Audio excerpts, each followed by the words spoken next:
از ابتدای راه باران خورده می آید. به دوشش کوله باری از صدای نغمه‌اش سازش که این زن حرفهای تازه‌ای در سینه‌اش دارد.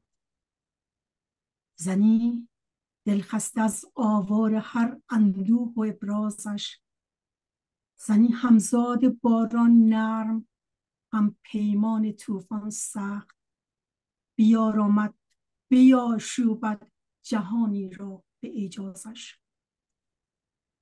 سکوتش را شکسته مست مادرزاد میخواند و پیچیده است در هر کوچه این شهر آوازش. بگو با زاغ‌های پیر زندانبان این زندان، پرنده در قفس حتی نرفت از یاد پروازش. که این زن، این پرنده سرنوشتش را نمیخواهد، به دستان خودش خواهد نوشتن از سرآغازش. زنی با پرچمی از گیسوانش مست میخواند سرود صبح آزادی، بشنو ساز و آوازش. با درود و سپاس از حضور همه شما گرامیان، من هنگامه عباسی هستم و روز جهانی زن رو به شما و همه زنان پرتوان و شجاع کشورمون تبریک میگم. تم امسال روز زن هست زنان انتخاب میکنند و هدف ما زنان پیمان همکاری از برگزاری این همایش علاوه بر بزرگداشت 8 مارس تلاشی است برای ترویج شادی و سعی در امیدآفرینی. شادی برای جامعه‌ای که تلاش شده شادی و امید و رفاه و آزادی از مردمش گرفته بشه تا غم و رغبت و مرده پرستی جامعه رو به جامعه ایستا و بی تحرک و در نتیجه مطیع بدل کنه. به همین دلیل ما در این همایش سعی داشتیم از زنان موفقی دعوت کنیم تا از دستاوردها، تلاشها و پیروزی‌هاشون صحبت کنند تا الگو و امیدی باشند برای نسل جوان ما. این همایش قرار هست توانمندی‌های زنانه رو به نمایش بگذاره. این همایش قرار نشون بده وقتی زنان ما در شرایط برابر و بدون تعصب قرار میگیرن، با پشت کار و تلاش و استعدادشون حماسه میآفرینند و برای رسیدن به قله‌های ترقی و پیشرفت هیچ چیز جلودارشون نیست. شنیدن چالش‌ها و دستاوردهای میهمانانمون امروز گواه این ادعای ما خواهند بود. من در ابتدای برنامه از جناب دکتر مسعود نقره‌کار میخوام که برای ما به این مناسبت صحبتی داشته باشند. دکتر مسعود نقره‌کار، بفرمایید.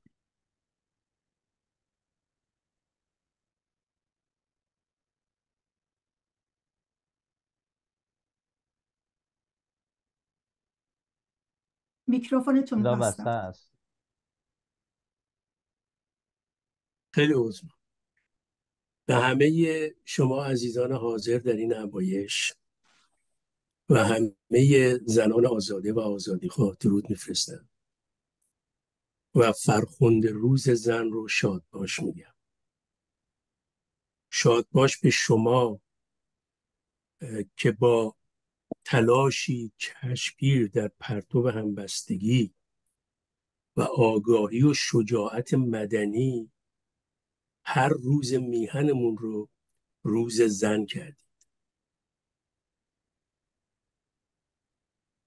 توانایی و واقعا شجاعت و آگاهی که به ویژه از سوی شما زنان در صدای شما در یک مسیری سخت و جانفرسا از درون حرمها، اندرونیها و کنج مطبخها امروز بر بام جهان یا به قول شاعر بر فراز مسند خورشید شنیده میشه. صدایی که به دنبال آزادی، عدالت و رفاه برای مردم میهنمون و جهان است. من اجازه میخوام به نکته اشاره بکنم، شاید متفاوت باشه با صحبتهای دوستان. تنها یک یادآوری است که جنبش حق طلبانه و آزادی خواهانه زنان که امروز شما زنان آزاداندیش و آزادیخواه پرچمدار و پیشتاز اون هستید، یک جنبش خلق الساعه و فی‌البداهه و یک شبه نبوده. به یاد داشته باشیم که در تاریخ میهن ما زنان بسیاری تلاش کردند تا ما به جنبش زن زندگی آزادی برسیم و آرزوها و آموزه هایی رم این زنها با خودشون داشتن. راه دور نریم. نخستین جشن 8 مارس سال 1301 توسط جمعیت پیک سعادت نسوان برگزار شد. یعنی چند سال بعد از اینکه روز جهانی زن به طور رسمی اعلام شد. در همون جشن از برابری جنسیتی و برابری اجتماعی زنان و به طور کلی حقوق زنان صحبت شد و تلاش شد در اون راستا کوشش بشه، مبارزه بشه. کمی دورتر هم برویم، ما در تاریخمون طاهره قرةالعین ها رو داشتیم، تاج السلطنه ها رو داشتیم، بیبی خانم استرآبادی رو که اون نخستین مدرسه دختران، مدرسه دوشیزگان رو برپا کرد، سردار بیبی مریم بختیاری رو داشتیم و بعدها هم بسیار، قمرالملوک وزیری، فخر عادل، من اسامی که به ذهنم میرسه الان میگم، یا صدیقه دولت آبادی ها، فاطمه سیاها، فرخرو پارساها، فروغ فرخزادها، سیمین بهبهانی ها و امروز ما صدها نسرین ستوده و نرگس محمدی داریم و هزاران زن گمنامی که جان و جهانشون رو برای آزادی گذاشتن. خب بی تردید کمیت و کیفیت مبارزه آزادی خواهانه زنان حتی پاره ای از خواستا تغییر کرده.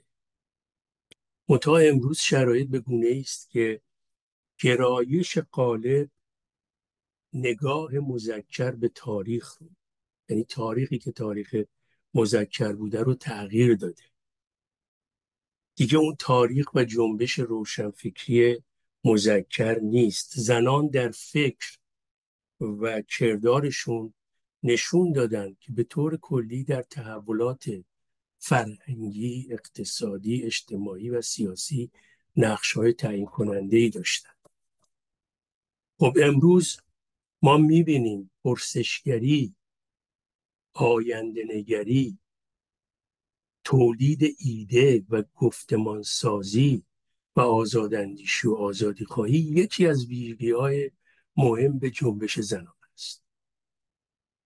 و باز هم می‌بینیم که زنان ما همین ویژگی‌ها رو و همون فکر روشن رو، که فکر روشن یک فکر فراجنسیتی است، اون رو در کردار خودشون نشون میدن. امروز در کف خیابان‌ها، در میادین و هر کجا که این زنان آزاده و آزاداندیش هستند، ما بارقه های این فکر روشن رو در کردارشون میبینیم. من پرگویی نکنم، فقط خواستم یه اشاره تاریخی کرده باشم و بار دیگر روز زن رو به شما شاد باش میگم و برایتون آرزوی موفقیت میکنم. سپاسگزارم.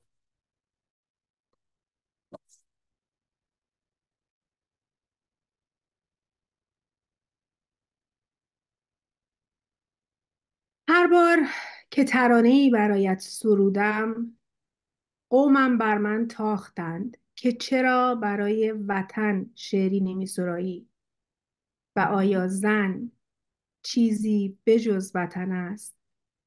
نزار قبانی. درود، من شمیلا نجات هاشمی هستم و به نوبه خودم به شما عزیزان و باشندگان در همایش خیر مقدم میگم. همانطوری که میدونیم روز جهانی زن فرصتی برای گرامی داشته دستاوردهای زنان و تجلیل از نقش بیبدیل آنها در ساختن جوامعی عادلانه و توسعه یافته است. ما در این روز به یاد می‌آوریم که زنان در طول تاریخ با وجود موانع و چالش‌های بسیار همواره در جهت پیشرفت و تعالی جامعه تلاش بسیار کردند.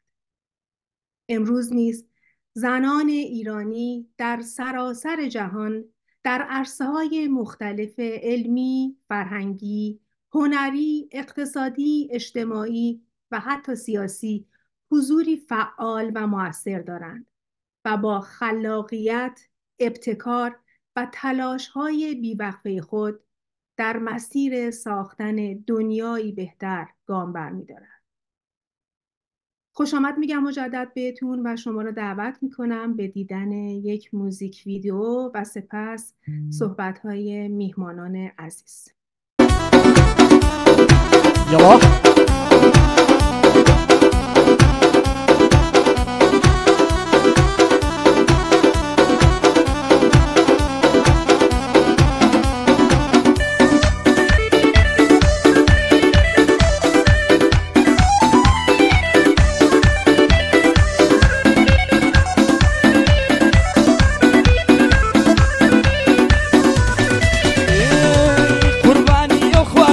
قولي وقت يناوى لجواني تادقمني تو طلد بك يداوى كاتيك من دبيني رد وريري بولاوى بشادي ماما الشبان نليمني ولا ناوى نمرخ على جوتي يارقا قرشي دعوة كراوى ميواني ماما السانم بوي دلم بودو چاوى باره باره باره باره بار سوزو رنگينه باره باره بار سوزو رنگينه وضلك اي عالم شاد تناضلي من خمقينه وضلك اي عالم شاد تناضلي من خمقينه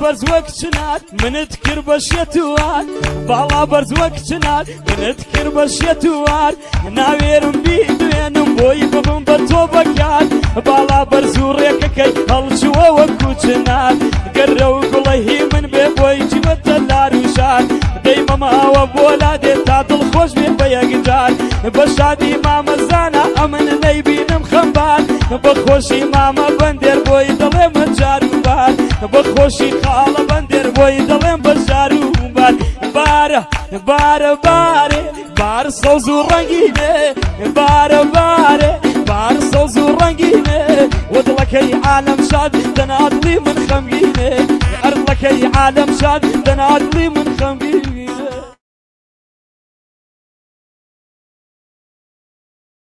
و ما اولین مهمان برنامه ما خانم نازنین افشینجان هستند. متعاقباً ترجمه صحبت‌هایشون رو برای دوستان میفرستیم.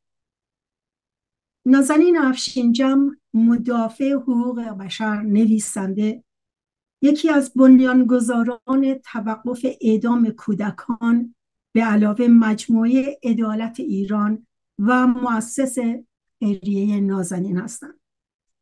نازنین در سال 2007 برای آزادی دختری نوجوان و همنام خودش که به اعدام محکوم شده بود کمپینی را ایجاد کرد که در نهایت به آزادی نازنین فاتحی انجامید. نازنین خواننده، ترانه‌سرا، آهنگساز، مدل، و بازیگر است. عنوان دختر شایسته کانادا و مقام دوم دوشیزه دنیا را هم کسب کرده. در رشته حقوق سیاسی لیسانس و در روابط بین المللی فوق لیسانس گرفته. مادر است و با وزیر دفاع کانادا ازدواج کرد. فیلمساز است و همچنین خلبان که بالاترین درجات خلبانی غیر تجاری در کشور کانادا را به دست آورد. نازنین جان، میکروفون در اختیار شماست، بفرمایید. خیلی ممنون هنگامه جان. درود، روز جهانی بزرگ داشته زن رو به شما شاد باش میگم. افتخار دارم در کنار شما زنان فرهیخته هستم. خسته نباشید. من راحت ترم انگلیسی صحبت میکنم، ولی اگه سوالی هست فارسی هم میتونم جواب بدم. I would just like to say that we truly have a lot to celebrate in the last couple of years. What we have seen from women in Iran is nothing short of awe-inspiring. Their courage, their sacrifice, their accomplishments. Iranian women around the world are thriving and pushing the ceiling in academia, sports, and even space. Because our audience is very specific, and you all know well the discrimination that women face under this regime, I would like to concentrate my few minutes on actions and projects that we can take to amplify the woman life freedom movement and thus bettering the lives and conditions for Iranian women and men. One of these projects is the campaign to end gender apartheid. For those who may not already be familiar, there's a website, www.endgenderapartheid.today. This campaign does not belong to any one person or a group or political faction. It's a nonpartisan initiative whereby concerned Iranian activists got together, created a petition with signatures from high-profile individuals from around the world to support the campaign. And in short, it tries to recognize that this Islamic regime is a gender apartheid state, as well as the Taliban regime in Afghanistan. And what we're trying to do is trying to expand the legal definition of apartheid to not only include race, but include, as we saw in the South Africa model, gender. But to expand this, you need to, well, first of all, you expand it and then you try to make it a crime, so that once it's the crime of apartheid is recognized, then you can take it to international tribunals, and those responsible for the crime of apartheid can be prosecuted. So that's the very obvious aim. But why I think it's also very important to concentrate on this campaign is I'm sure many of you on this call have experiences with politicians in your respective countries. You'll come to know they are either ignorant, apathetic, or afraid to touch Iranian issues. They're not very well versed in Iranian affairs, how the system works, who's in power, how are decisions made.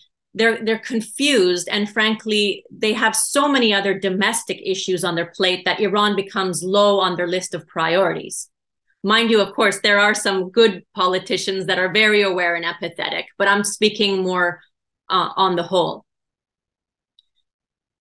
Once you start introducing ideas in addition around regime change or trying to explain that the elections are not democratic or the judiciary is not fair, it gets more complicated in their minds as they only have their own point of reference. But when you start to feed them digestible content that they can relate to, when you tell them that, for example, women can't ride a bicycle, or that their life is worth half of a man under the law, or that women are being killed because they're not properly wearing the hijab, these are things they can understand and they can put their names behind. They can actually sign something and feel comfortable to make a speech and say, yes, we stand against gender apartheid. whereas they might not easily be able to come out straight and say, we support regime change. In essence, by standing against gender apartheid, they're supporting our movement, our collective movement. South Africa was successful in making a huge campaign to end racial apartheid. It took world leaders backing, getting NGOs to sign on, concerned citizens, and it took really an international community. And that's exactly what we need for this campaign to end gender apartheid in Iran and Afghanistan. And I would love for those that are not already involved to get involved and see how you can support and amplify this message. The next thing that I wanted to concentrate is on, all of us know that the regime has a heavily funded and effective propaganda arm. We need to win the war on narratives and constantly we should bring forward the voices of real Iranians, particularly in international fora like the United Nations, the European Union, parliaments worldwide, and international conferences. And one such project is the Iranian Diaspora Mission. When President Raisi and his entourage were going to the UN for the World Forum of Refugees a few months ago, I helped put together a group of experts and survivors of the regime. And we had a press conference to counter the narrative and demand world leaders to think twice before they shake the bloody hands of regime officials, and rather they should meet with Iranian diaspora. We have our next Iranian diaspora mission to the United Nations next week on March 18th at the UN, and this will be right after they present the report on the fact-finding mission. We have victims of blinding, bullets, rape, torture, and we must deliver these real Iranian voices to places where there are gatherings of people in positions of power. And if you are interested in sponsoring the travel or accommodation of these witnesses, or getting involved in any way in these different missions, because we hope to have different people every time, please, I would love for you to get in touch with me directly. And my very last point is how we can help move this woman life freedom movement forward is by stopping the biggest blocks, which for me, I see as our negativity and the disunity. We all know the expression, good thoughts, good words, good deeds. I say this in real life, we practice this, and in social media, we should do this too. Remember the wonderful spirit of hope and excitement that we all had at the start of the revolution. It worked in our favor with journalists and politicians. They were pumped, they were by our side, but this faded when they started witnessing the division between various Iranian opposition groups and the hyper amplification by the regime's cyber army. They're told, you shouldn't speak to that person or that group. You shouldn't celebrate Narges Mohammadi's prize, and the list goes on. This ends up paralyzing these politicians and people that are willing to listen to us into doing nothing. They want to have nothing to do with this. And who wins? The regime. There is a hashtag take a positive pledge. And you could do it in person, online, or just have it in your thought. But I think we need to all pledge to not air our dirty laundry out on social media. All political decisions will be made at the ballot box in Iran. And there's plenty of time for debate, but we are far from that. So if we're going to get our first collective aim of toppling the regime, we have no choice but to work together, or at the very least, get out of the way of others and not bring this negativity. So on that note, I wish you a very positive, wonderful, happy Women's Rights Day, or International Women's Day. And I'm very honored to be here with you.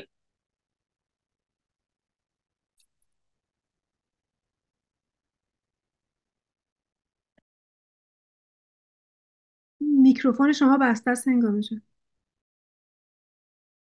من صحبتی نکردم، منتظر ویدیو هستیم که پخش بشه.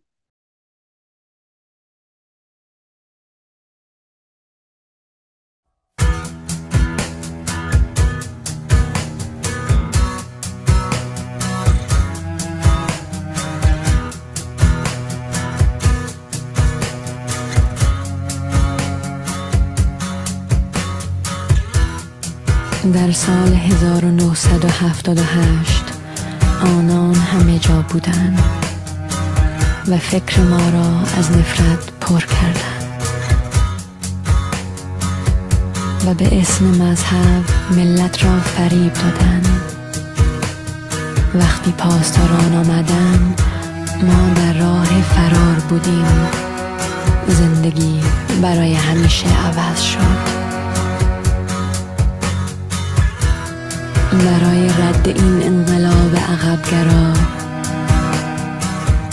راه دیگری نیست جز آن که همه به پا خیزیم. یک روزی راهی خواهیم یافت.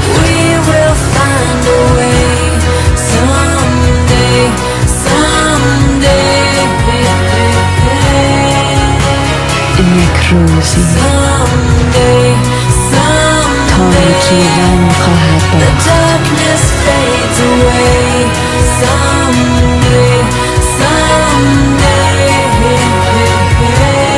یک روزی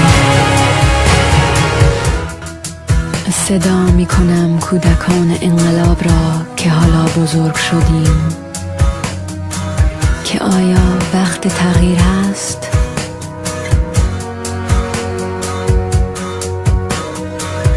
که این خفقان کهنه را بار دیگر برکنار کنیم، به آزادی و حقمان برسیم. یک روزی راهی خواهیم یافت.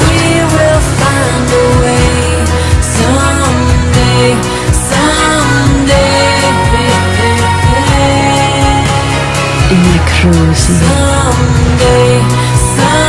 تاریکی رنگ خواهد باخت.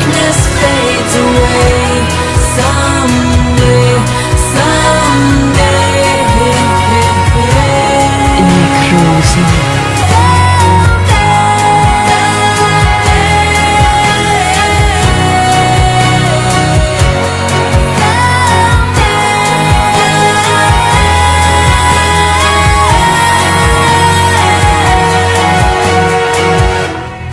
راه حل ما انقلاب پیشروست و امروز حالا این همان روز هست. راهی خواهیم یافت.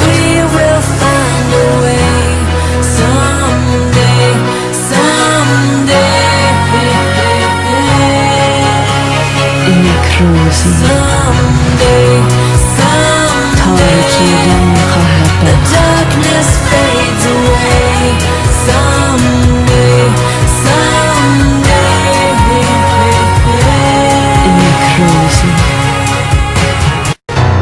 یک روزی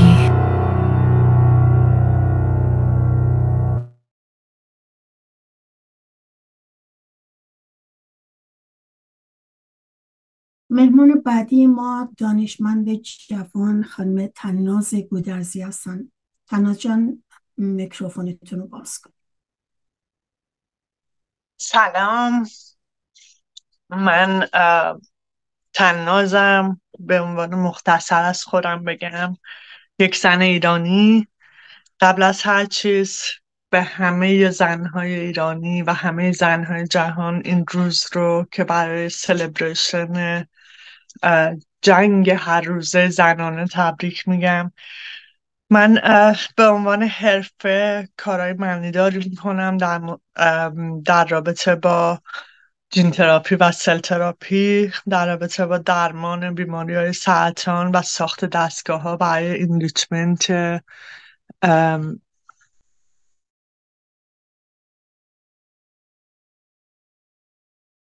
12 ساله که توی اروپا و آمریکا کار کردم و قبلش هم توی ایران کار کردم، ولی خارج از این اسامی زیبنده و قشنگ، من دوست دارم این سخنها رو به عنوان یک دختر و زن و یک انسان بگم، با تمام نیازها، خواسته ها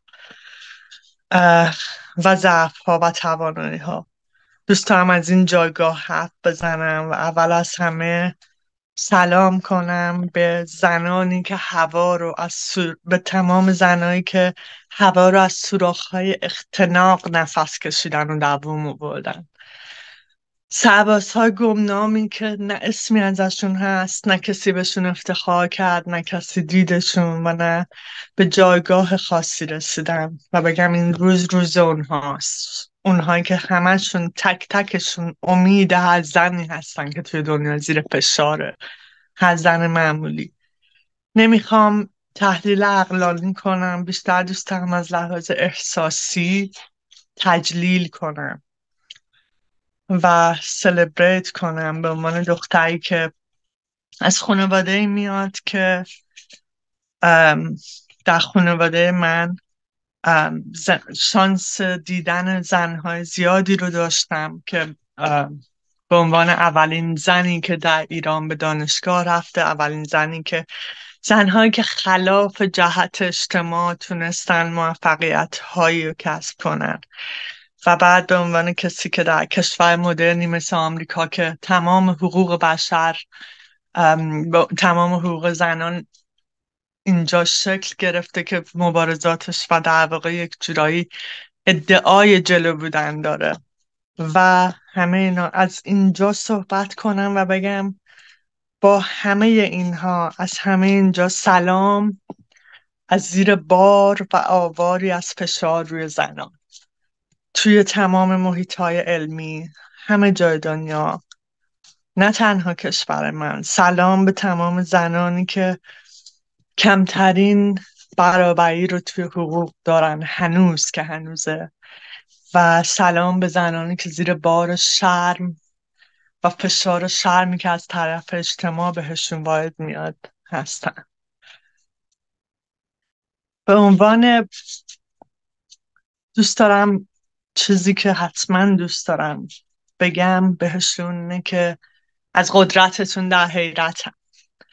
تمام این فشارها برای کاستن از قدرت شما بوده، از استقلال شما بوده. هر روزی که یک زن ایرانی با امید و شجاعت به یه روز جدید نگاه کرد، یه قدرت و امید برای بشریت، با این همه فشاری که روی شما بوده، رنجی که روی شما بوده، ابتکار شما الهام بخش بوده، سرمایه‌اش برای بشریت. و به هر زنی، به همه اون زنهای گمنام بگم اگه امروز از پدر و مادرت جلوتری، اگه همسرت از پدرت مشارکت بیشتری در هر روز زندگی داره، در هر روز خانواده‌تون داره، تبریک بهت میگم. اگر که تونستی قدرتتو باز پس بگیری، نه به عنوان یک جنس شکننده و ضعیف که باید ازش مراقبت بشه، بلکه به عنوان یک زن توانمند که سهم داره در اجتماع، به تبریک میگم. اگه که تونستی مردان رو نه یک آلت جنسی متحرک، بلکه با اعتماد به عنوان یک بشر با اصول و بایدها و نبایدها ببینی و بهشون اعتماد کنی، به تبریک میگم. اگر که از زیبا بودن و نبودن به عنوان یک زن گذشتی و حق انتخاب داری در ظاهر خودت، از این آزادی، از این فشارهای اجتماعی رها کردی خودتو، میخوام به همه شما بگم اگه هر زنی بودی که یک وجب به یک وجب این خاک رو پس گرفتی، یک وجب به یک وجب زیبایی رو احقاق کردی با این روسری که یک وجب عقب دادی و همه فشارهای اجتماعی کمیته و گشت ارشاد و خانواده و سرزنش ها رو به جون خریدی، به روح مصادره نشدنی تو تبریک میگم. درود بر همه شما که گذاری از تاریخ هستید به آینده بهتر و امید برای برابری برای زنها. در نهایت چیزی که دوست دارم حتما ازش حرف بزنم سکوتیه که باید شکسته شه. حلقه شرمیه که بر شما دشنه‌ایه که هر روز با این دشنه پشت شما زخمی کردن و این کلید تغییر فرهنگ و نگرش هستش. کلید تغییر به سوی فردای بهتره. نیازی نیست مسئولیت آزادیتون رو به عهده بگیرین. مسئولیت شفای خودتون رو از این زخم به عهده بگیرین، از این شرم. رنج شما رو اگر هیچ کس ندید شما ببینیدش. این رنج معتبره، واقعیه، وجود داره. ولی این ترک ها همین جاییه که نور قراره توش بیاد. اینجا این شرم رو بشکنید و بدونید که همه ما توی این راه با همین. همه ما آسیب پذیریم. همه ما اگر احترام رو باید به دست بیاریم با سکوت و مدارا بشکنیدش. همه ما با همین. اینها عادی نیست، معمول شده، اما عادی نیست، پذیرفتنی نیست، عادلانه نیست. از زیر آوار شرم خودتون رو بیرون بکشین، رنج عظیمتون رو ببینین، حق انتخابتون رو پس بگیرین. و توی این جنگ همه ما تنهاییم اما با هم همدردیم. توی این درد همه ما آسیب پذیریم اما توان عبور از این تاریکی رو داریم و کافی و قابل قبولیم، حتی اگر پر از زخم‌های ترومای این اجتماع باشیم. و همه ما گذر تاریخ به یک فردای بهتریم. قدرتتون ترسناکه برای همه و دوستان کنترلش کنن. خودتون از قدرتتون نترسین. برای همتون آرزوی امنیت بیشتر در قوانین میکنم و قدرت بیشتر و نیروی بیشتر برای راه سختی که در پیش دارید. مرسی. صبا سلیمانی در آبان ماه سال 1363 در تهران به دنیا آمد.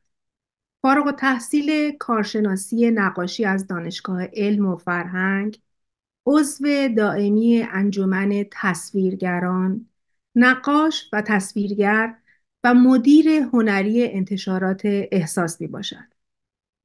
صبا در 3 سال گذشته به دلیل فعالیت‌های اعتراضی و در میانه جنبش انقلابی زن زندگی آزادی بازداشت شد و در نهایت مجبور به ترک ایران. و امروز 9 مارس دقیقاً 1 سال است که ساکن آلمان می باشد. صبا جان، دوربینتون رو باز بکنید و در خدمت شما هستیم. بفرمایید. به نام صلح، به نام زن و به نام آزادی. ممنونم از شما از اینکه منو اینجا در کنار خودتون دعوت کردید. خیلی خوشحالم که پیش شما هستم. فکر میکنم که یک نقطه شروع و یک نقطه عطفیه که من بتونم اینجا صحبت بکنم، هرچند که من فکر میکنم که به عنوان یک زن همچنان در راستای رسیدن به خواسته هام و تلاش کردن در راستای روشنگری و آگاهی رسانی به جامعه خودم برای زنان و دختران هیچ کاری نکردم و خیلی یک مسیر طولانی رو در پیش رو دارم برای اینکه به اهدافم برسم. از اینجا شروع میکنم که با اتفاقی که سال گذشته برای ما افتاد و یک نقطه اشتراک و اتحاد خیلی قدرتمندی شد برای مردم ایران که اعتراض بکنن در برابر آنچه که حکومت همیشه تلاش میکرد برای سرکوب ما مردم و نپذیرفتن آن چیزی که آنها میخواستن ما رو در قالب چیزی که خودمون دلمون نمیخواست باشیم همیشه کنترل بکنن و نگه دارن. و فکر میکنم که سال گذشته یک صدای خیلی عظیمی از ما بلند شد با اتفاقی که افتاد که تک تک ما دست همدیگر رو گرفتیم و کنار همدیگه قرار گرفتیم تا صدای اعتراضمون بلندتر باشه و هر کس به شکلی و به شیوهی که بلد بود و در توانش بود اعتراض خودش رو نشون داد و برای من هم با نقاشی هام صورت گرفت، جوری که خواب و خوراک از من گرفته شد و تمام تلاشم این بود که تا اونجایی که میتونم تصاویر کشته شدگان اعتراض سال گذشته رو، تمام کسایی که مورد ظلم قرار گرفتن رو به جامعه جهانی نشون بدم. نمیدونم چقدر موفقیت آمیز بود برای من، اما میدونم که باعث ترس حکومت شد و پس از اون اتفاقی که برای من افتاد و بازداشتی که من شدم و اینو ما به چشم دیدیم که تمام مشاغل و تمام افرادی که تو حوزه‌های مختلف فعالیت میکردن چقدر باعث ترس حکومت شدن، چقدر همه ما میتونستیم برای اونها مجرم به حساب بیایم، چون خطر براشون محسوب میشدیم، چون قدرت بودیم، چون اتحاد داشتیم. و این نشان دهنده این بود که اگر ما همچنان در کنار همدیگه با امید بسیار دست در دستان همدیگه قرار بدیم، کنار همدیگه بایستیم، به دور از تمام تفرقه ها و به دور از تمام بدبینی ها در این مسیر، در راهی که پر از سختیه، و به نقطه روشن فکر بکنیم و بدونیم که ما در نهایت به آنچه که میخوایم دست پیدا میکنیم و میرسیم، میتونیم امیدوار باشیم که میتونیم باعث تغییر نه تنها ایران، میتونیم شاهد اتفاقای خوب در خاورمیانه غمگین باشیم. ما دیگه جنگو نبینیم، ما ظلمی که به زنان میشن رو کمتر ببینیم، تلاش خودمون رو بکنیم که آگاهی رسانی بکنیم به دختران، به زنان، به تمام کسانی که در فضای مسموم با تمام فشارها تلاش میکنن که رشد کنن، که جوانه بزنن و مبارزه کنن برای رسیدن به آنچه که شایسته و لایقش هستند. این چیزیه که همیشه در ذهن من بوده، چون من از یک خانواده سیاسی بیرون میام. از وقتی که چشم باز کردم خانواده خودم همیشه در حال مبارزه بودن، خاله خودم همیشه در حال مبارزه بوده، در فعالیت‌های مختلف NGO ها و کمپین‌های مختلف بوده و شاید این یک دلیلی بود برای من که اگر من به عنوان یک فردی که در فضای هنری دارم فعالیت میکنم، نه فقط خودم رو صرف اینکه یک هنرمند هستم نبینم، به عنوان یک انسان کنشگر، پرسشگر و به عنوان یک کسی که باید در جهت آگاهی و آگاه کردن مخاطب تلاش بکنه فعالیت خودم رو ادامه بدم. فکر میکنم که ما یک راه خیلی سخت رو در پیش داریم، اما این راه سخت ناامید کننده نیست. میدونم که برای همه ما خستگی داره، اما امیدوار کننده است. من خودم الان 1 ساله که از فضای خودم دور هستم، تمام آنچه که ساخته بودم در ایران برای من الان وجود نداره، اما من خوشحالم بابت اینکه کنار مردم وایسادم، بودم کنار همه مردم ایران و اندک کاری که میتونستم و در توانم بود و براشون انجام دادم. من امروز و دیروز به یاد نیکا، به یاد مهسا، به یاد سارینا و به یاد تمام زنانی که در این مسیر شجاعانه قدم گذاشتن، جونشون رو از دست دادن و الان پیش ما نیستن، بسیار با اونها فکر میکنم و من خودم رو مدیون اونها میدونم و تا لحظه‌ای که اون روز آزادی برای کشورم رقم نخوره دست نمیکشم از تمام اهدافم و آرزو میکنم که جهان جای زیبایی باشه برای زندگی، برای صلح و برای عشق و برای تک تک ما. ممنونم از فرصتی که به من دادید. خیلی خوشحالم که کنارتون هستم. روزتون مبارک باشه. امیدوارم که یک روز دور هم جمع بشیم برای روز آزادی ایران. سپاس. و مهمان بعدی ما خانم دکتر سپیده آیین هستن. سپی جان دوربین و میکروفونتون رو باز کنید. سلام، درود بر شما هنگامه جان. مرسی که امروز منو دعوت کردین. من یه خود احساساتی شدم با شنیدن تمام صحبت‌های این خانمای پرقدرت و واقعا بی‌نظیری که ما تو جامعه ایرانمون داریم. من نمیدونم شما چرا منو دعوت کردین عزیزم. من یک زن ایرانی هستم. تبریک میگم این روز رو به همه زنان ایران و تمام زنهای دنیا. من شخصا از 13 سالگی تو ایران نبودم و خیلی خوشبخت هستم که این امکان به من داده شد توی سن پایین که بتونم خودم رو کشف کنم توی جامعه آزاد و بتونم که همه تالنت ها و استعدادهایی رو که میتونستم تو خودم تقویت کنم، پرورش بدم، بدون این سدهایی که توی زندگی زنان ایران الان وجود داره، خودم رو دیولپ بکنم توی آمریکا. و الان بیشتر به خاطر وجود همسرم که توی این چندین سال گذشته با هم زندگیمون رو شروع کردیم، من بیشتر وارد جامعه ایران شدم و جامعه ایرانی شدم. همیشه خودم رو به عنوان یک زن ایرانی افتخار میکردم به خانواده‌ام، به پدرم، مادرم، خانواده فرهنگی که ازش میام و درس هایی که تو زندگی بهم یاد دادن، ولی من به هیچ عنوان یه زن سیاسی نبودم. و با این موومنت زن زندگی آزادی و این سختی هایی که همه زنان ایران و مردم ایران تحمل کردن تو این 40 سال گذشته، واقعا دردش رو همیشه با خودم آوردم، کری کردم تو زندگیم. و به عنوان یه دکتر فیزیکال تراپیستی که تو جامعه امریکا بیش از 30 ساله که به درمان مردم و کمک بهبود انسان‌های تک تک توی پرکتیسم تو لس آنجلس زندگیم رو دیوت کردم، رولی که من داشتم این بوده که یک زن موفق ایرانی رو توی این جامعه در حد خودم نشون بدم و مردم اینجا بدونن که قدرت هایی که زنان ایرانی دارن چجوری هستش. ولی واقعا امروز من I feel humbled که در بین این زنان قدرتمند ایران هستم. آرزوی من برای ایران و زنان ایرانی اینه که قدرت خودشون رو پیدا کنن و آزادی ایران تو دست زنان ایران هستش. و من اعتماد دارم، اطمینان دارم که این روز رو ببینیم، امیدوارم به زودی ببینیم که زنان آزاد بشن از این همه ظلم و سختی که تحمل کردن تو این دوران طولانی که براشون ظلم شده، بهشون ظلم شده.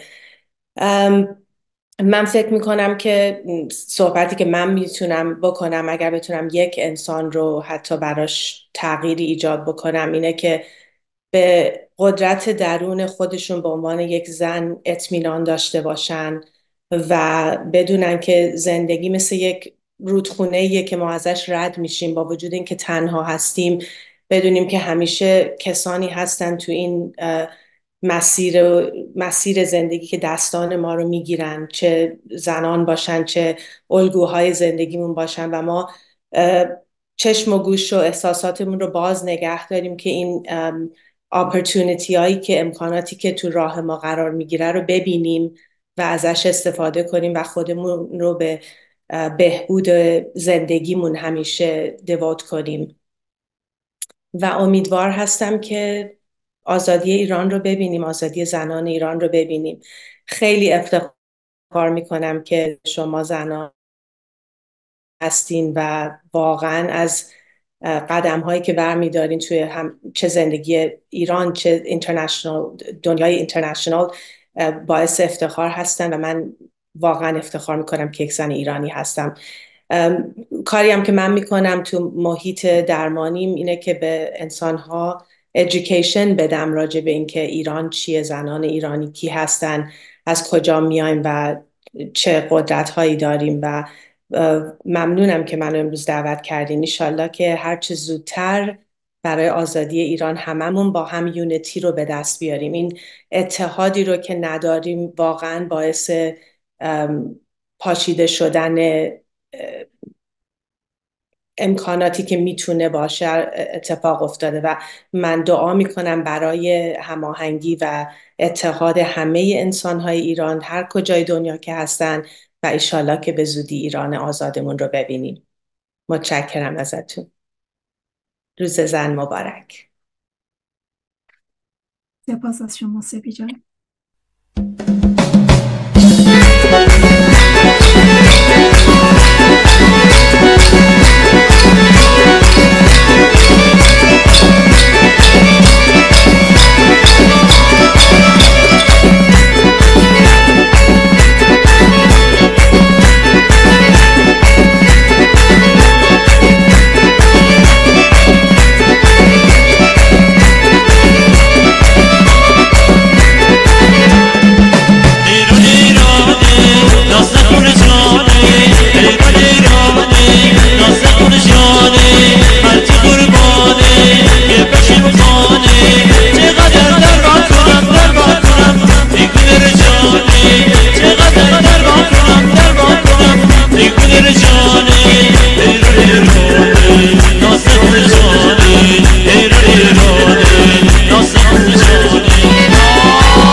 نیازمند هستن.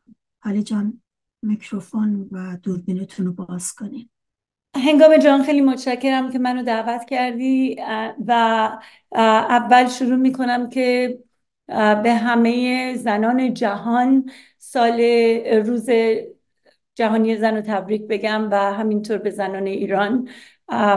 میخواستم بگم که شجاعت زنان ایران که در ایران متحرک برای آزادی زنان ایران هستن، این زنان باید بدونن که جایزه نوبلی که خانم نرگس محمدی گرفته جایزه اینام هست، جایزه تمام زنان متحرک و شجاع ایرانه. اگر اجازه بدی منم دلم میخواد با انگلیسی صحبت کنم چون خیلی فارسیم برام سخت، مثل اینه که متوجه شده باشین. این امکان داره که من بتونم به انگلیسی صحبت کنم؟ بفرمایید علی جان. So thank you for giving me this opportunity. When I was listening to Nazanin, I was very impressed and taken by the term gender apartheid, because I don't see any better description of the kind of life that Iranian women are living in terms of their right as women to travel. I mean, I haven't been in Iran about since 1987 was my last visit to Iran. And I left Iran in 1985. So it's been a very long time. But I do hear, I have family in Iran, and in fact, all of my family is in Iran. I really appreciated the Gilani dance, the Bejar dance that you played before I talked. I started talking because I am actually Gilani myself, and I'm just confusing both languages, so please forgive me. So as we are talking about International Day of Women, I want to first start by a famous quote that sisterhood is global. So we can't really address the liberation of women in isolation, and we really need to build the kind of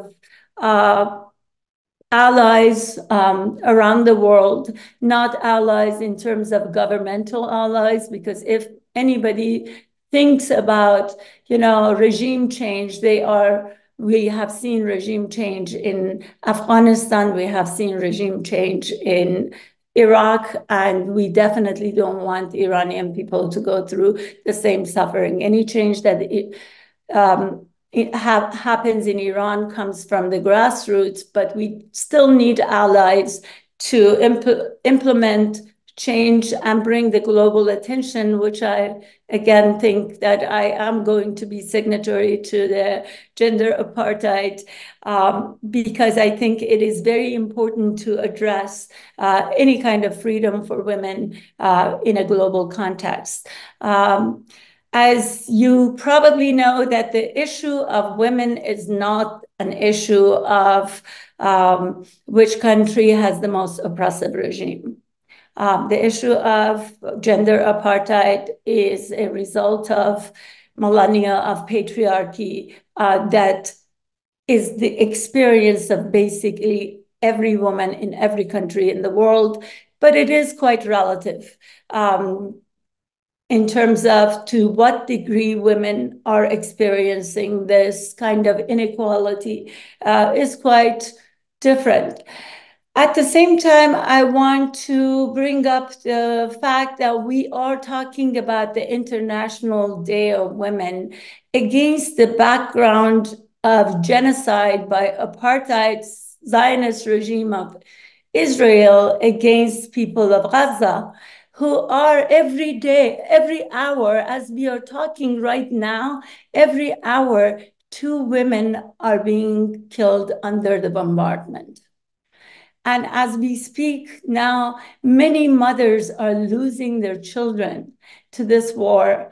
And I think it is very important that we actually, as women, address the issue of solidarity that we need to, in terms of address the issues of women in a global term. In United States, where I live, the feminist movement actually is quite Eurocentric. For the most part, the understanding of the struggle of women around the world in non-Western countries is kind of misinterpreted often and not fully understood, although that is changing recently within a more multipolar world. But at the same time, this issue of Eurocentricity is something that Iranian women themselves need to be quite aware of. And in their struggle, we should not be wanting to emulate the Western world, but create a world specific to the needs and likes and desires of Iranian women. And we may actually have to go further than what the West has done in terms of their liberation. I feel like this is a really time of incredible strife for women around the world and incredible strife for women in Iran and for a lot of us in the West, in terms of what we are witnessing. Really, I have a very difficult time this year to feel celebratory about the International Day of Women, as I said, in the backdrop of genocide by an apartheid regime elsewhere against innocent people. Two-thirds of the 30,000+ people that have been murdered in Palestine are actually women and children. So we need to be mindful of what is happening every time there is a war, every time there is an aggression against people. Their biggest victims are the women and children. So I believe that we have to come together. We have to build a global coalition, which is forming right now. And we need to put the struggle of women of Iran and women of Saudis and women of Palestine and women of Afghanistan, despite the fact that we may have very different religious or affinities for religion and representation and belief system. We have a lot of differences, but at the same time, we have something in common, and that is that we all are facing oppression, and we are all really need to rise against the liberation of women. I think, in fact, liberation of women liberates men at the same time and liberates the world. So the fight of liberation of women also needs to be put in the context of global imperialism, which is actually created by the tradition and the practice of patriarchy. So we can't, as long as we look at every situation in isolation, we can only gain a certain amount of grounds, but we are also very easily can lose the grounds that we have gained. And I hope this is not going to be a repeating cycle. I was actually in the March of Women shortly after Iranian Revolution. And it's really eye-opening to see that after 40+ years, we are still experiencing the same kind of struggle, despite the fact that Iranian women have made incredible gains despite a very oppressive situation that they are existing in. We have more Iranian women within the fields that were traditionally not women's fields, such as film directors, scientists, mathematicians, physicians and such. So I want to congratulate Iranian women for making such strides despite the oppressive situation that they face every day of their lives. Thank you.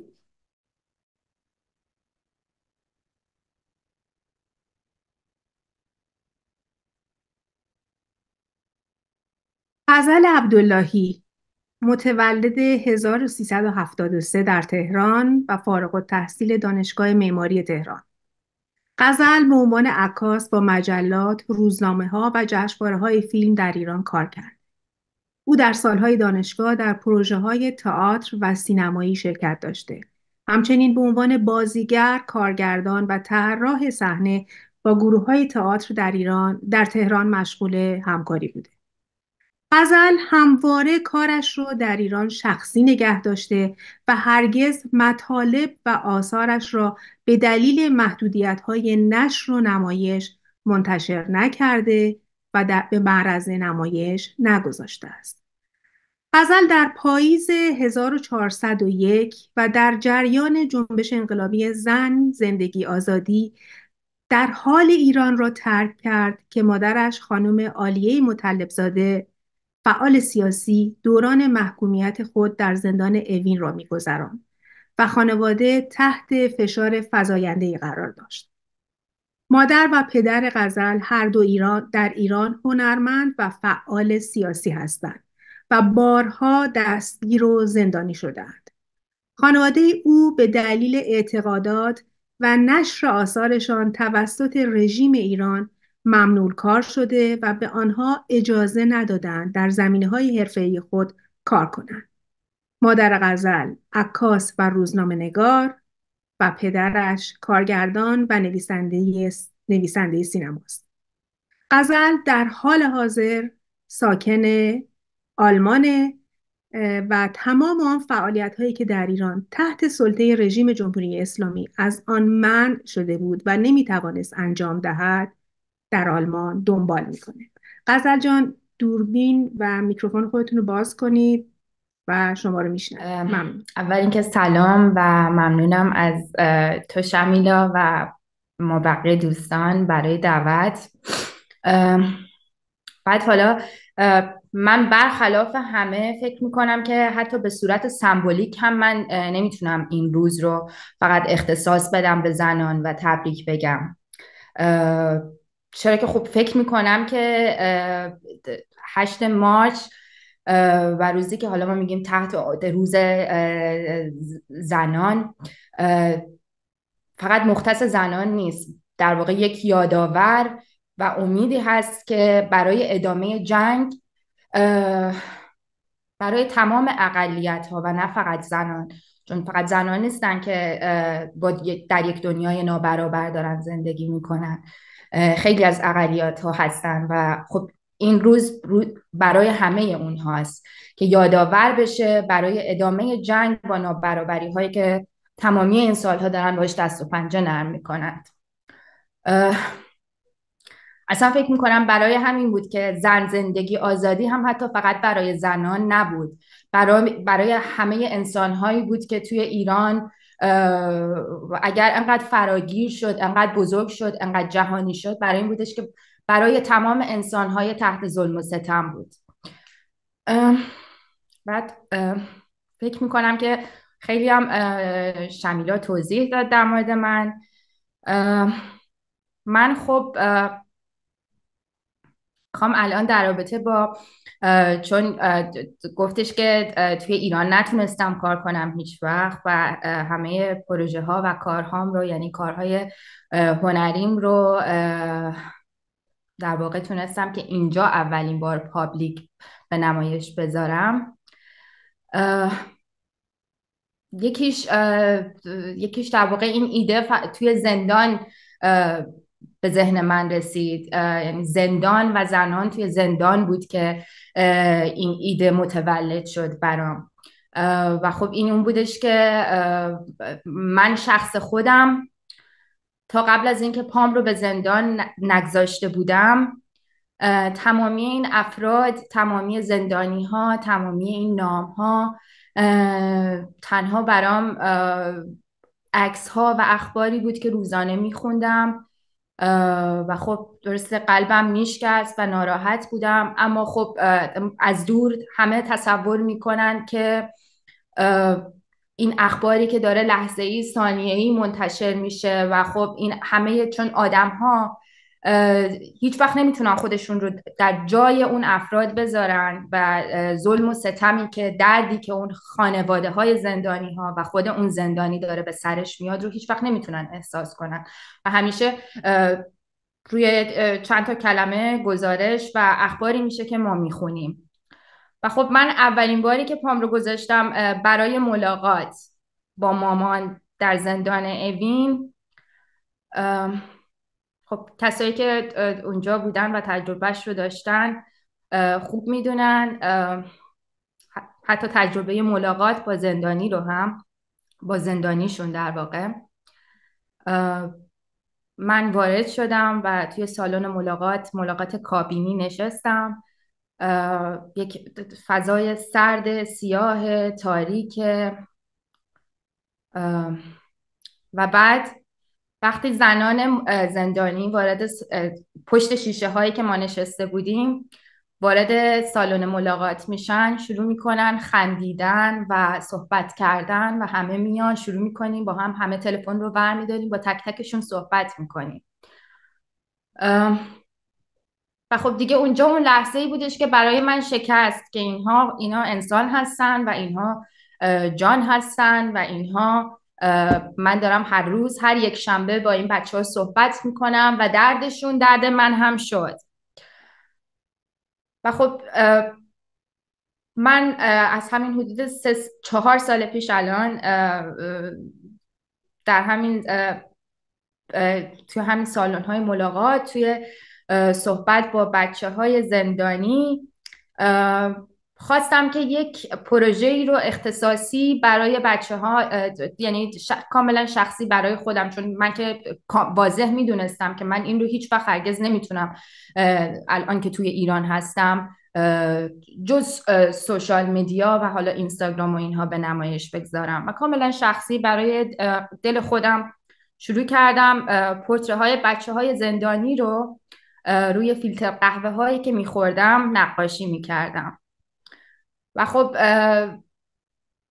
شما میتونیم که برای زندانی ها نامه بنویسید و اون رو پست کنید و اون نامه به دست زندانی برسه. اگر که از طرف این مأمورین تشخیص داده بشه که مشکلی نیست، محتوایی که نوشته شده، محتوای نامه یا کلا هر چیزی که دارین ارسال میکنین به زندان.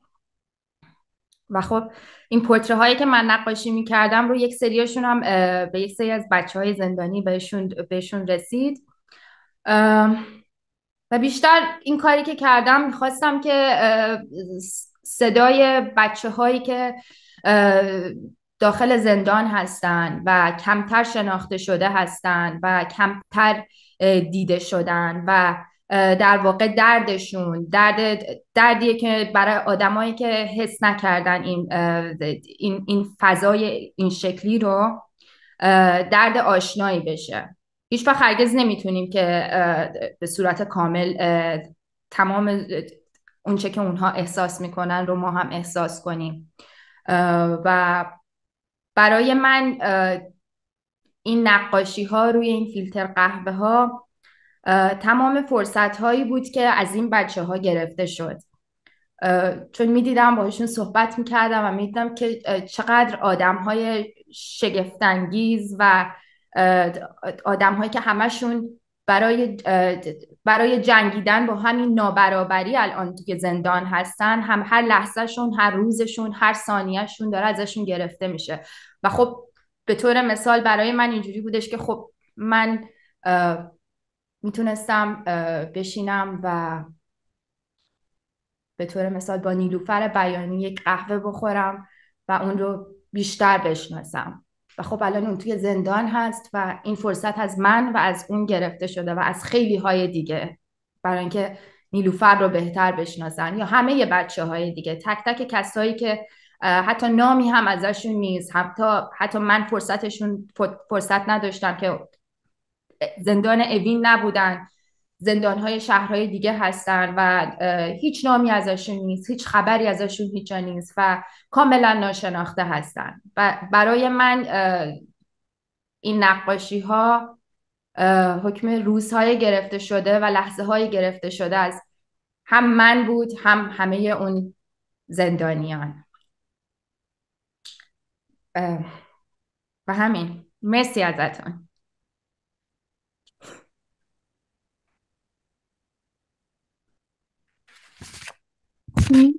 ویدیویی داریم از دوست خوب من، شاعر، نویسنده، پژوهشگر شیدا محمدی. ز ما باد بر جان آن کس درود، که داد و خرد باشدش تار و پود. درود میفرستم به شما از شهر بارانی لس آنجلس، هر جای جهان خاکی که هستید. روز جهانی زن بر شما خجسته میگیم. شاعر، نویسنده، روزنامه‌نگار و پژوهشگر زبان و ادبیات فارسی هستم. مؤلف 6 کتاب و 1 کتاب صوتی. نوشتن همواره برای من شیوه آزادی و به آزادی اندیشیدن و در راه آزادی گام برداشتن بوده. به ویژه خاصه در دوره‌ای که یک حکومت فاشیستی مذهبی همچون جمهوری اسلامی از بن و از بنمایه این حکومت ستیز با خردورزی، عشق‌ورزی و عشق ورزیدن به زیستن و عاشقی بوده. بنابراین نوشتن در چنین دوره‌ای، به خصوص نوشتن شعرهایی همچون کتاب عکس فوریش بازی و یواش‌های قرمز که شعرهای تنانه و عاشقانه، در دوره‌ای که خود زنها هم از بیان تنانگی و عاشقانه گفتن دوری می جستن و هم نوع خودشون رو با انگ و ننگ دور می کردن. در چنین دوره‌ای من از عشق سخن گفتم، از جهان زنانه با زبان زنانه و دنیای زنانه گفتم. در چنین دوره‌ای که کمتر کسی، به ویژه خود زنها هم به زنها نمی پرداختن، دغدغه و خاطرخواهی من رسیدن به یک زیست مطلوب و برابر بوده برای زنها در یک حکومت مذهبی که تمام قوانین اون بر اساس فقه مذهبی شیعه است و در اون زن کمترین جایگاه انسانی رو ازش برخورداره. من به عنوان روزنامه‌نگار بسیار جوان در دوره شروع کردم که 6 ماه در تمام کریدورهای دولت خاتمی برای گرفتن حق صفحه زنان جنگیدم و در اون صفحه زنانی سخن گفتم که صدایی نداشتن. به استانهایی چون کردستان و ایلام و استانهای فقیر ایران سفر کردم، چون گلستان که در اون حتی زنها در دوره دشتستانشون به دور از خونه رونده می شدن. از زنهای سخن گفتم که حق مدرسه رفتن نداشتن. از زنانی سخن گفتم که به علت ازدواج اجباری با پیرمردها و کهنسالانی که دارای چندین زن بودن خودسوزی می‌کردن. شاید اینها برای شنیدنش امروزیش برای شما آشنا باشه.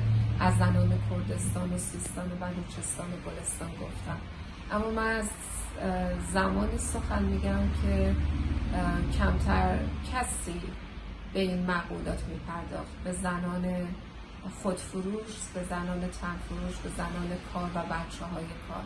در سالهای 1380 شمسی در سالهای پیش از اون و بعد از اون تا ممنوع قلم شدن، تا رانده شدن اجباریم از زادگاه هم تهران، تا برچیده شدن تمام آثارم از کتاب فروشی های تهران و ایران. و از اون مهمتر تن ندادن آگاهانه و خودخواسته من به سانسور بوده، به سرکوب بوده. چون هر گامی که ما به تنهایی برای این آگاهی برداریم، برای تن نزدن، برای سرباز زدن از اون سیستم سرکوب و سانسور، خود یک قدم، یک گام نزدیک شدن به آزادیه و شیوه زیستن ما خود چراغی برای نوباوگان و نوپاوانی که پا در این راه میگذارن. و همیشه چراغ راه من خردورزانی چون فردوسی بودن یا چون مولانای عزیزمون که به شادی و به این حتی وجود یگانه و تک هر کدوم از ما در این راه میپردازه. همچنان که میگه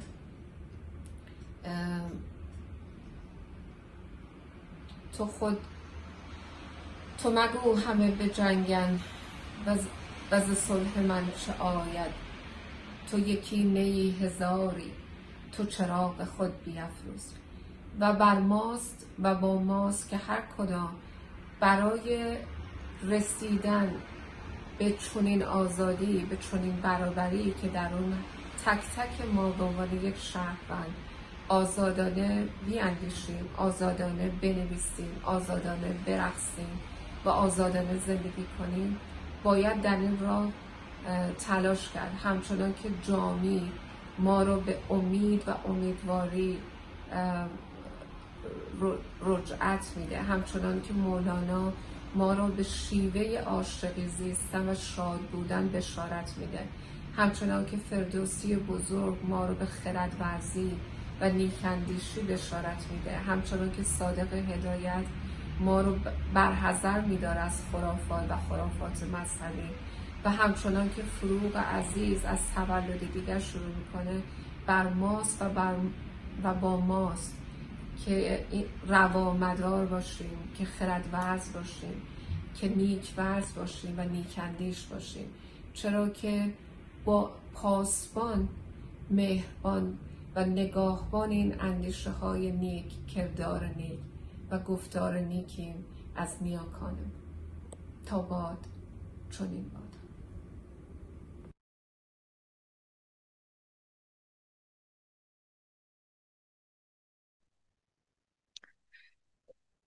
خیلی ممنون. آقای یزدان شهدایی، کنشگر سیاسی و تحلیلگر، عضو پیمان همکاری، بفرمایید. خواهش میکنم. با درود و خوشحالم که در خدمتتون هستم. اجازه بدید با همون صمیمیت کلام و احساس بزرگی که طناز گودرزی بیان کردند 8 مارس رو به همه زنان جهان و به ویژه زنان شجاع و توانمند ایرانی شاد باش بگم. خوشحالم که سحر عبداللهی یادمان آورد که زن زندگی آزادی کنسرتی بود برای رفع تبعیض و صدای همه بی صدایان اون کشور. سالهای گذشته هر وقت می‌خواستیم که در مورد 8 مارس حرف بزنیم مجبور بودیم به کشورهای دیگر مراجعه بکنیم. از آمریکا مثال بزنیم، آمریکای لاتین و یا اروپا، و یا بریم سراغ جنبش روبان آبی‌های آرژانتین. بعد از انقلاب زن زندگی آزادی، جنبش زنان ایران خودش صاحب یک روایت جهانی شده، یک براند جهانی شده است و دیگران به ما مراجعه می‌کنند. اگر در این فرصت کوتاه بخوام در حقیقت صحبتی داشته باشم از دقایق گذرا استفاده کنم، دلم میخواد به همین موضوعی که همایش بهش پرداخته بپردازم. پدیده زنان نخبه توانمند و برجسته در کشورها در چه بستری وجود می‌آیند و چگونه است این ثروت‌های ملی از دل کدام فرایند بیرون می‌آیند. وجود زنان توانمند در زمینه‌های علمی، هنری، سیاسی، اجتماعی و اقتصادی در مقیاس بزرگ از موج سوم فمینیستی که از 1980 شروع میشه و تا به امروز ادامه پیدا کرده وجود میاد. این پدیده محصول تقریباً 2 سده مبارزات زنان برای تبدیل شدن به سوژه مستقل، به فاعل شناسا و پشت سر گذاردن ابژه بودن در جهان مردانه است. قبل از 1980 البته نامآوران زیادی در جهان ما داشتیم که این راه پرسنگلاخ رو هموار کردند. ویرجینیا وولف وقتی درباره مسئله زن و داستان نوشت در اوایل قرن 20 در نهایت دنبال اتاقی از آن خود بود برای زنان در جهان مردانه. امروز زنان آن اتاق محقر را رها کردند و در حال ساختن جهانی از آن خود هستند، جهانی زنانه بدون حصارهایی که اندیشه مردان آن را تعیین کرده باشد. ماری کوری ها، برنده 2 نوبل فیزیک، روزالین فرانکلین، هانا آرندت و خیلی ستارگان دیگری آمدند و سلطه مرد بر علم، سیاست، اندیشه، ادبیات، فلسفه، روابط بین‌الملل و اقتصاد را در هم شکستند و راه را برای نسل‌های بعدی باز کردند که از دهه 80 به بعد به دانشگاه‌ها سرازیر شدند. ژورنالیست‌ها، هنرمندان، دانشمندان، سیاستمداران، نسلی که هم برآیند و اطلاعی اون رو در وجود آنگلا مرکل ها و یا صدها نویسنده و شاعر برندگان جوایز مختلف دنیا دیدیم. امروز در پارلمان اروپا، در اتحادیه اروپا 41% دانشمندان، پزشکان و مهندسان را زنان تشکیل میدن و 35% مشاغل مدیریتی هم با آنها تعلق داره. 200 سال مبارزه برای غلبه بر 10,000 سال ستم و چنین میلان موفقیت آمیزی. نگاه کوتاهی بندازم به ایران خودمان. اتفاقا ایران ما هم هر آنچه که امروز میبینیم و در زندگی آزادی به بار نشست در 200 سال اخیر اتفاق افتاده. مسعود نقره‌کار گرامی، دوست نازنین من، اشاره‌ای داشتند به در حقیقت گام‌های آغازین طاهره قرةالعین. در فاصله سالهای 1280 تا 1300 خانم اسکندری و دوستانش کاری کردند کارستاند. حقوق مدنی رو در حقیقت مطالبات حقوق مدنی، 27 محفل زنانه، در آوردن در حقیقت روزنامه‌های به زبان زنانه مستقل در حقیقت و بعد کارآفرین مستقل زنان را ایجاد کردن. تمام آن سازوکاری بود که بعدها در دوران پهلوی‌ها آنها اجرایش کردند تا انقلاب سفید. در انقلاب سفید اگرچه خیلی از اینها در حقیقت اتفاق افتاد، ولی متاسفانه در حقیقت جامعه ما پذیرش درک این اصلاحات را نداشت و به انقلاب اسلامی رسیدیم. در دوران انقلاب اسلامی که موج سوم جنبش فمینیستی ایران شروع میشه، تمام پارادوکس‌های جامعه ایران در انقلاب اسلامی روبروی هم قرار گرفتند. مدرن و کهنه در کنار هم. یک پدیدارشناسی اجتماعی در ظرف 30 سال رخ داد. زنانی که سلب حقوقشان را توسط دین، توسط سنت و فرهنگ با تمام وجود حس کردند، از دل این فرایند در حین گذار از رنج‌های سالهای رنج و وحشتناک حکومت اسلامی آمدن بیرون. پروسه خروج از صغارت ذهن رخ داد. یک انقلاب شناختی. انباشت زنان تحصیل کرده، دانشگاه‌های کارآفرین، حقوقدان، نویسندگان، روزنامه‌نگاران و ستارگان علمی چون مریم میرزاخانی‌ها، یاسمین مقبلی‌ها و یا 6 نفری که در اینجا حضور دارند، در کویر جهالت جمهوری اسلامی رخ داد و به یک نیروی بی‌نظیر در خاورمیانه و جهان تبدیل شد. زن، زندگی، آزادی چهره این تحول کیفی بود. امروز در عصر سوژگی زنان هستیم. ظاهر شدن زن در مقام سوژه، یعنی خروج و رها شدن از دست الگوهای کهن که این فرهنگ و سنت برای او تعیین کرده بود.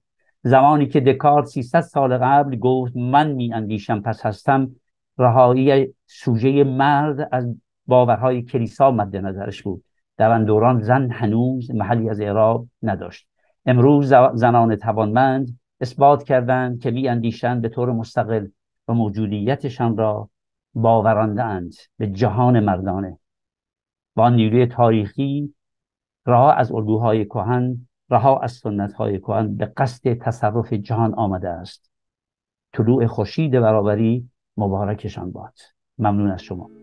خط می کشیدم روی احساسم، از عشق لالایی برات خوندم، گفتی صدای عشق ممنوعه، من اما پای این جنون موندم، دنیای من زندون شد از فکرت، از دلخوشی هم چیزی یادم نیست، تو قد کشیدی مثل یک باور، صدا مخالف بود گفتی هیچ، آواز مادر مثل بارون بود، من توی صداش دریا رو فهمیدم، زمزمه کردم آرزوهامو،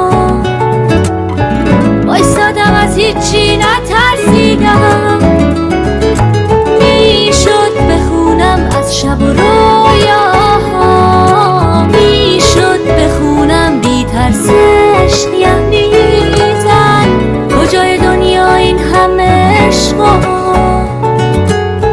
بی هیچ جرمی دور میریزن.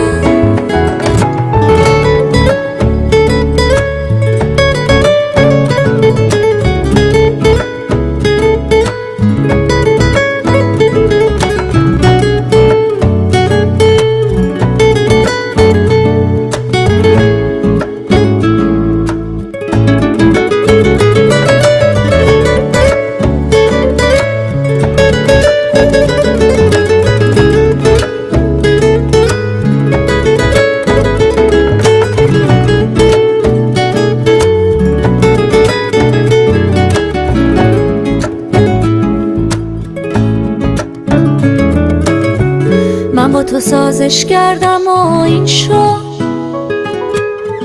هرچی عقب رفتم برات کم بود، پا پس کشیدن راه حلش نیست، وقتی میدونم خوندن حقم بود، اونی که دستاش گرمی خونه است، بغضش عمره از تو پنهونه،